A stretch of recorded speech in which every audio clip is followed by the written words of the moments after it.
Naging usap-usapan sa social media ang katatapos lamang na grand finals ng Tawag ng Tanghalan. Matapos mapansin ng ilang manonood na tila iba na umano ang dating ng segment kumpara sa mga nakaraang season. Ayon sa ilang netizen, kulang daw sa excitement at hindi gaanong naramdaman ang engranding atmosphere na inaasahan nila para sa finale.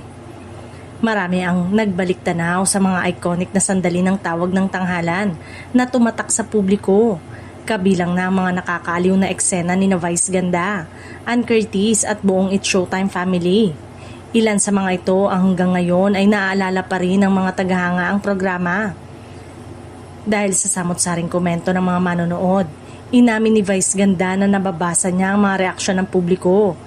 Sa kanyang mensahe, nagpasalamat siya sa patuloy na suporta ng mga manonood at sinabi niyang mahalaga para sa kanila ang mga constructive criticism na natatanggap nila. Ayon kay Vice, pansamantala munang magpapahinga ang Tawag ng Tanghalan matapos ang ika-10th season nito upang mabigyan ng sapat na panahon ng paghahanda para sa mga susunod na kalahok at para na rin sa posibleng mga pagbabago ng segment.